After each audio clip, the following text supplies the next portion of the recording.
This is a tutorial using Pixlr Express to create a collage for the Shakespeare project. So the first thing you'll have to do is you'll have to have located the specific images that you want to use for your collage. Once you have those saved to a local device, such as a USB drive or the desktop, you click on Collage. From there you choose your collage layout, and you click on Layout down in this area. Use your arrows, choose what you prefer, and it depends on what you need. So for this example, I will need 4 images, so I will be choosing this version.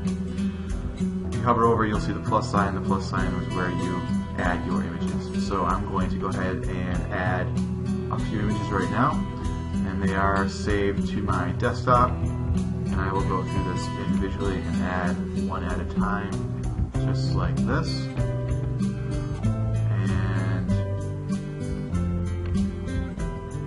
And then once all my images are in, I'm going to show you how to do some specific edits. So this is my collage as it stands right now. The first thing I can do is I can adjust, so I can pull actual images down to readjust the size or move them side to side like I am on the screen. And it just depends on what you need to do with your images.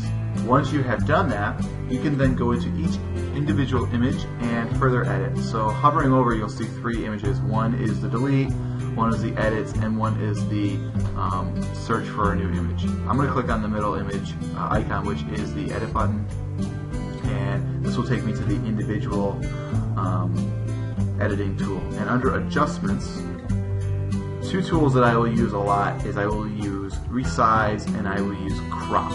Resize is really helpful because you can change, obviously, the dimensions of your image.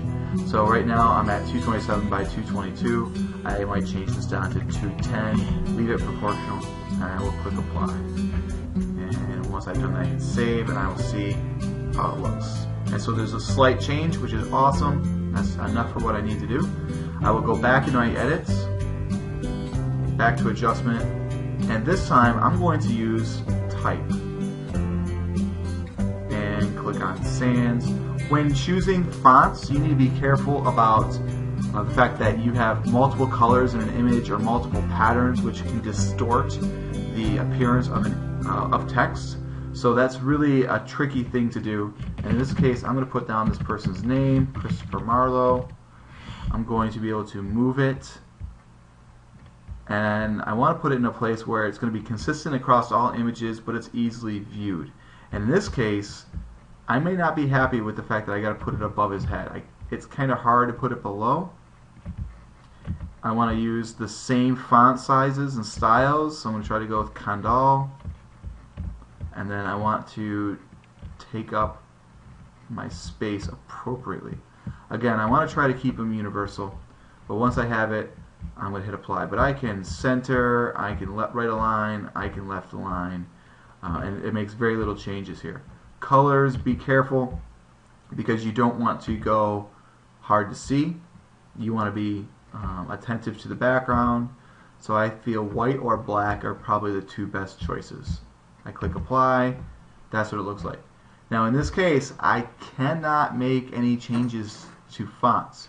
So if I have to redo it, I have to delete the picture and reinsert into the collage. So this is what it looks like. That's fine. All right. Another element I can do is I can actually play around with the matting and the rounded corners.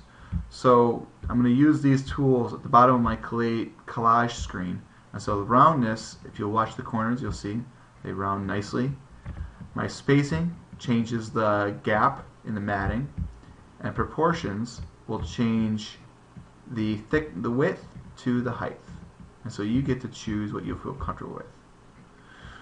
At any time, I can change my layout. And so if you like that, you can do that. But that just shows you what you can do. And of course, it will change what you've done, but I can click and drag my images whenever I need to. So if I want to put Marlowe in the middle, I can switch Bacon, DeVere, and Marlowe out. So that's some nice things I can do with that. I can also change the colors of the matting. If I want to go with black, I can do that, which is a nice touch. I can go with red.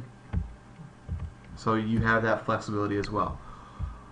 Once you are finished, you'll click Finish, and it will save in a variety of places. It may offer to save it to your Google Drive if that is how you have connected your accounts, or it will allow you the ability to save it locally. In this case, when I hit Finish, I will click Save.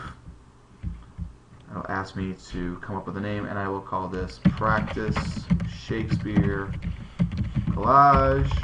And I will hit Save, and it's going to save it to my Google Drive. In my drive, I will go under Recent, and when it has saved, it will show up in this area.